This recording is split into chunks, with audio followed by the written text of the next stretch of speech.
I have calibrated 411 relays along the margin in 33 years, and I want to be precise about what that word means before I tell you what I found in the 412th. Calibration is not glamorous work. It is the discipline of making sure an instrument tells the truth, second after second, for centuries, without anyone ever thanking it for doing so. The relays are the only thing standing between the rest of the galaxy and a silence we have agreed, by long and unspoken custom, not to test. The margin is not a wall, and it is not a fleet. It is a corridor of dead space, 3 buffer bands deep, strung with relay stations along its inner edge like beads on a wire, and its only purpose is to watch the line we do not cross. We do not patrol it. We do not garrison it with ships. The authority decided, generations before I was born, that the safest posture toward the forbidden sector was the quietest one. Instruments only, never weapons, never a hull close enough to be mistaken for a threat. A relay station is a single chamber bolted to a drifting platform, humming with cold equipment, usually staffed by 1 engineer at a time for tours of 8 to 14 months. I have done 11 such tours. The work is solitary by design. You learn to listen to the hum of your own instruments the way other people learn to listen to weather. Every relay on the margin performs what we call the blink. Once every interval, the sensors go dark for a fraction of a second, long enough to recalibrate against their own internal reference, short enough that nothing should ever happen in the gap. We chose the duration centuries ago, when the network was young, and we chose it for a simple reason: any shorter, and the recalibration drifts; any longer, and you leave a window large enough for something to slip a signal through unnoticed. The interval we settled on threads that needle precisely. It has never failed us.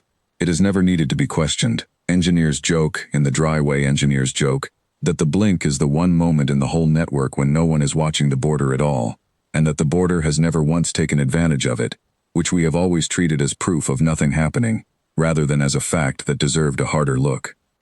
I was not looking for anything unusual when I pulled the deep archive logs for Relay 1, the prototype unit, the one every relay since has been built to imitate down to the width of its housing. I was writing a retirement audit, the kind of dull, ceremonial paperwork the authority requires of an engineer before they let you stop. I expected nothing. I have audited Relay 1's logs perhaps 40 times in my career. I know its history the way I know my own hands. What I found was a single line, 209 years old, time-stamped to the day the relay was first switched on, before it had ever performed a blink, before the blink interval had even been formally adopted by the authority's engineering council, which did not ratify the standard for another 11 months after the unit went live. The line was a calibration pulse. It came from outside the relay, and its duration matched the blink window we would not choose for nearly a year, to the nanosecond. I sat with that for longer than I am proud of. There are explanations that do not require anything frightening.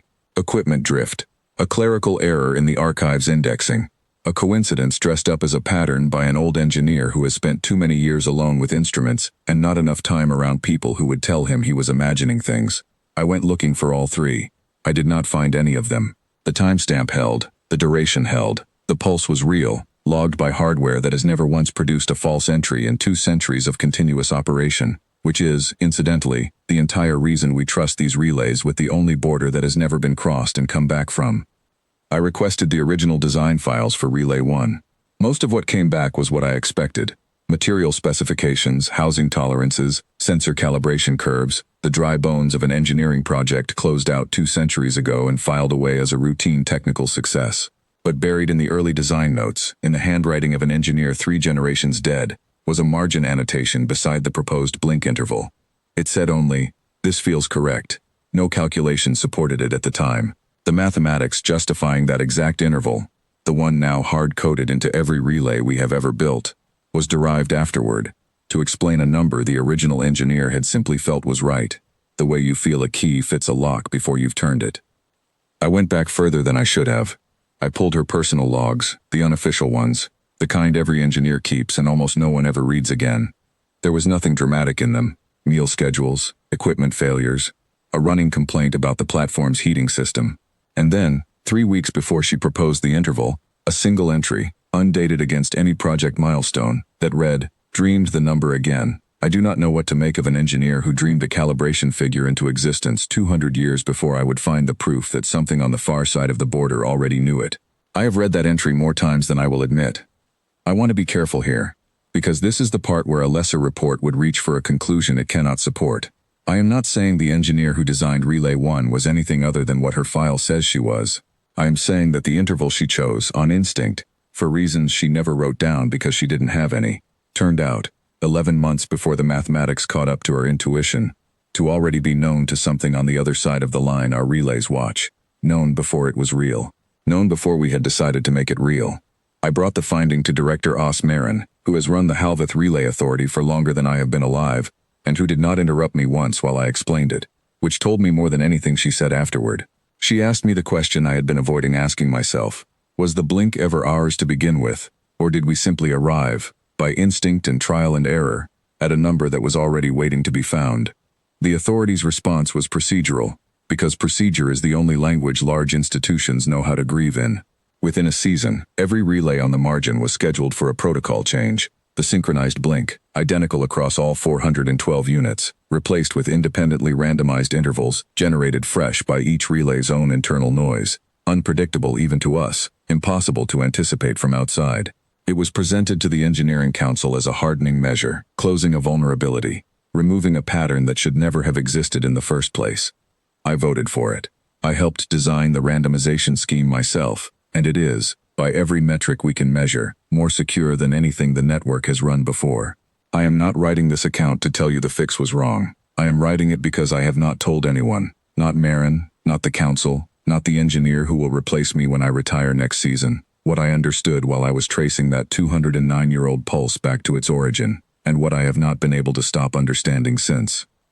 The vulnerability we closed was a vulnerability in the schedule, a predictable gap, available to be measured and exploited from outside, the way a thief learns the rounds of a night watchman. That is a frightening thing, and it deserved to be fixed, and it has been.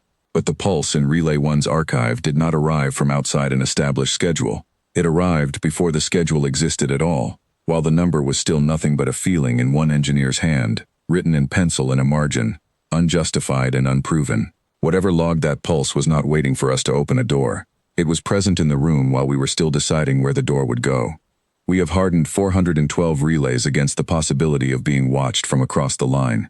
I do not believe we have hardened anything against the possibility that we were never designing in isolation to begin with.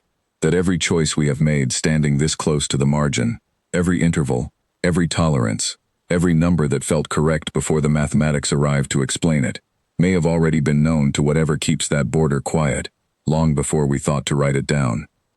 I retire next season. I will not be filing an addendum to my retirement audit. The authority has its hardened network, its randomized intervals, its closed vulnerability, and I will let them have the comfort of that. But I have spent 33 years teaching young engineers that an instrument's only job is to tell the truth, second after second, without anyone asking it to. I no longer know whether the truth I have spent my career protecting was ever entirely our own to keep.